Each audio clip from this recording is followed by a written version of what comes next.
Milo Malo. If you want go wash, now what are you going to use? Dejo ahora con la palabra a Nancy Puglioni.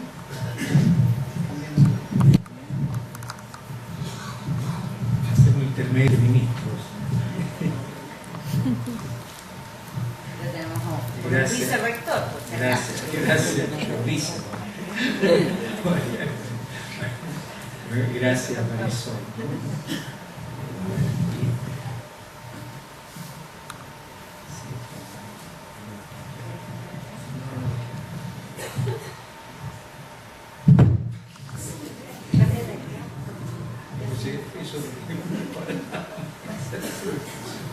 Bueno, una irregular tarea, ejercicio de observación. 1. La visualidad.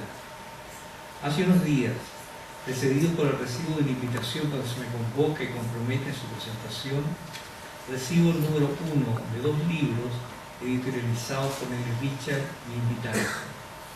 Mientras decido cómo resolver mi participación, esta pesa tanto sobre mi mesa como en la responsabilidad que asumo, no menor si se considera mi actividad artística visual, a pesar de la posible complejidad con que he decidido cumplir.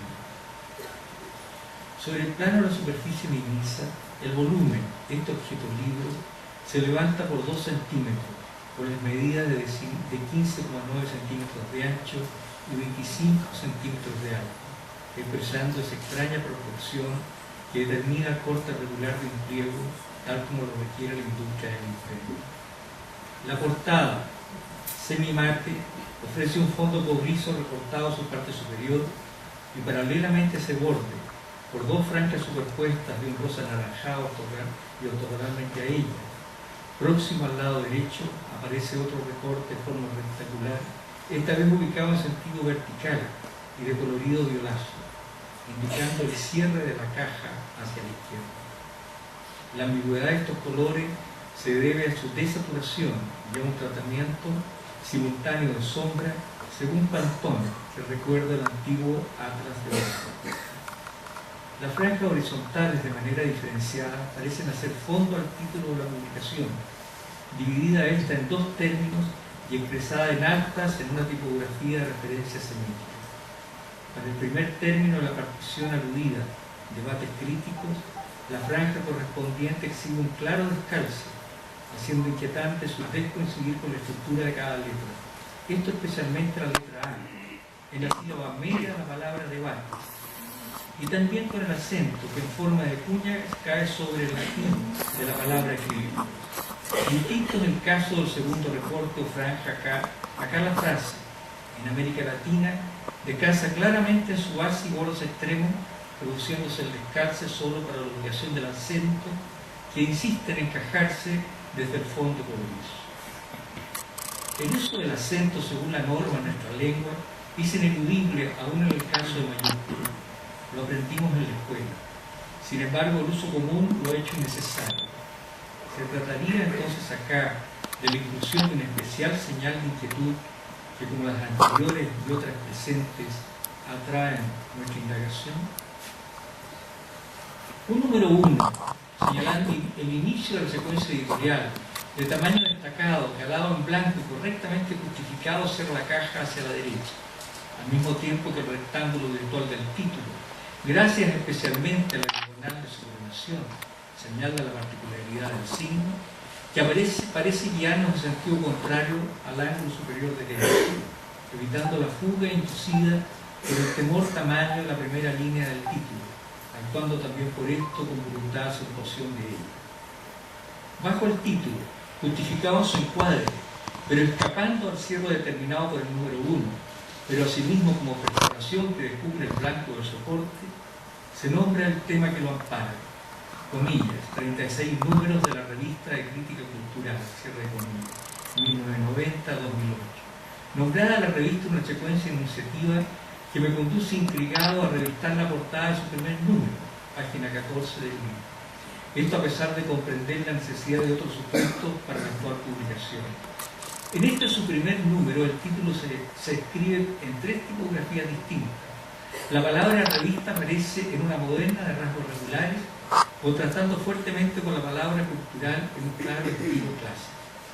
Brutalmente sobrepuesta a ambas, en su parte media, con una gruesa tipografía en tinta negra, se impone la frase de crítica, situándose más distante la línea de base que la superior, determinadas esta por la frase sobrepuesta ya mencionada.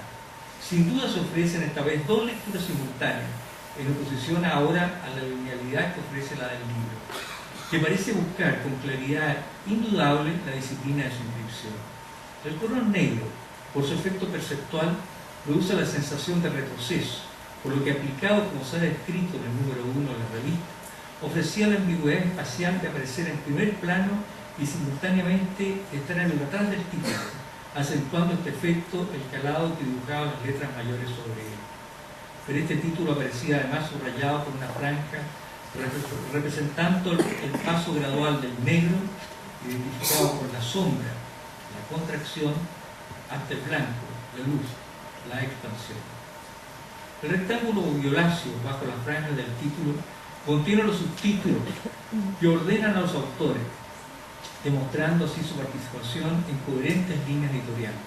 Frente al último de estos, hacia el canto derecho, aparece el nombre y crédito de la editora, generando el cierre de la dirección del rasgo vertical del número 1, asegurando así doblemente su rol indicador.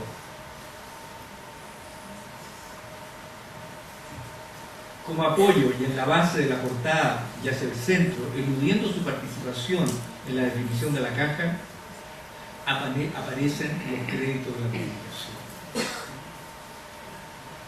El logo exhibirá los mismos créditos, destacando su número 1, pero no aparece el subtítulo de la revista.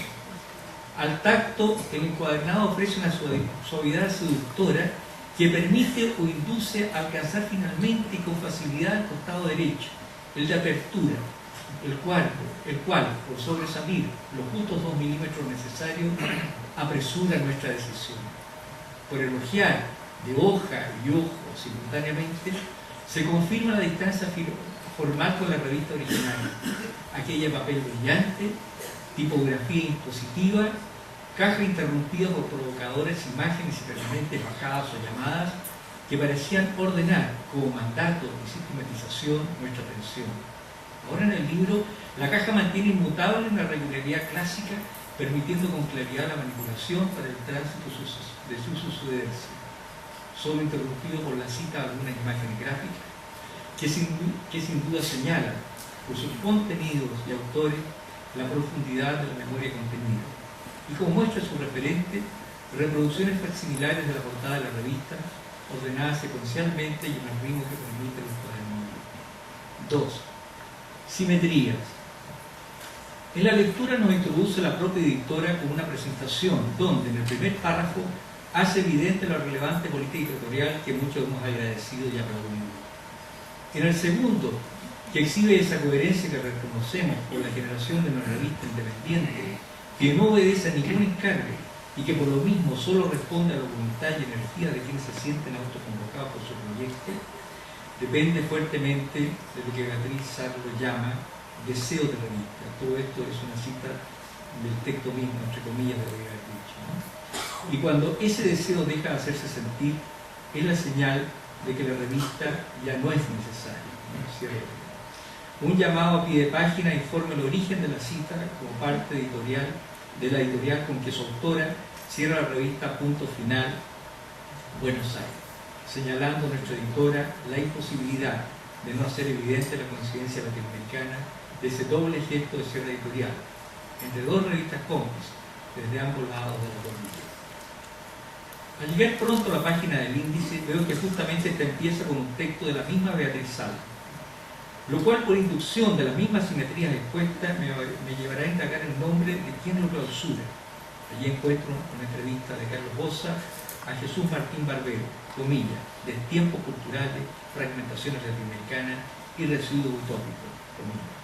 Pero además, que en su mismo ordenamiento de su capítulo, hace final el texto de Federico Galente, comillas, la izquierda entre el duelo, la melancolía y el trauma, comillas.